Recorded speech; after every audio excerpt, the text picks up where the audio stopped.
Hi there, this is Jennifer Marshall with Red Carpet Report, and we are in Beverly Hills at the world premiere of NotAWarStory.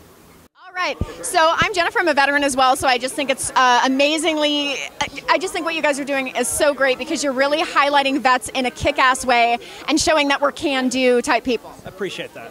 Yeah. So if you could tell our viewers a little bit about you, and I know you've got quite a history, but if you could sum it up in some bullet points for us. Sure. I was an infantry officer for 6 years, left the military, and got a corporate job.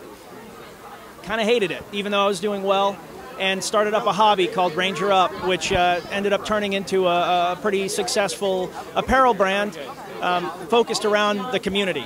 And we got together with Article 15, who was actually a competitor, and the two companies came together and said, we need to make a movie. And that movie ended up being a film called Range 15, which hit the top of the charts on iTunes and Amazon, and but barely happened over and over again because of tons and tons of impediments. And so NotAWarStory is the story of the military community coming together to force that film into existence. And frankly, it's an incredibly poignant film that tells the real story that we wanted out there. Range 15 was awesome. It's a lot of fun. I know a lot of people enjoy the movie, but NotAWarStory is in a way more important to us because it shows who everybody really is.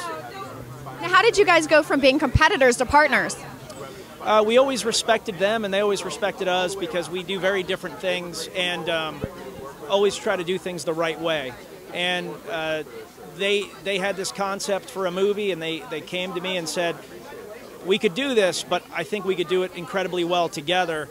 And so we worked on it for a long time. It's 3 years in the making to this moment right now, so it's been a long road. But now, I remember watching a video that you did several years ago talking about changing the veteran narrative from we're a broken community to we're actually not, we're amazing, we do kick-ass things. So if you could talk a little bit about that.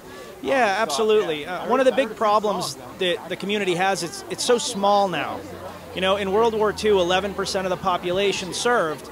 Our generation, you know, 0.045% of the population served. So it's so small that very few people know a veteran. And so when you don't know somebody, you start developing stereotypes and caricatures. And that, you know, sometimes that's from movies, sometimes it's from the media, sometimes it's just people imagining what it's like to be a veteran. And it's kind of reverted us to a point where people either think we're broken, like everybody has post-traumatic stress, can't handle themselves, alcoholics, or they think we're white knights, like flawless human beings that are always talking about honor and whatnot. And the reality is we're a cross-section of America. Different feelings, different political views, different religions, different races. And we come together and all of that washes away and it becomes all about character and how good you are at your job. And that's really what we want people to see in this film, is that the community focuses really on that, you know? So. Now, how was it filming Range 15 with, did you guys have all veterans on, well, I know cast wasn't all veterans, but was it crew all veterans? 80%. So everything was, the whole film about 80% veterans. Now, what is that like? It was amazing.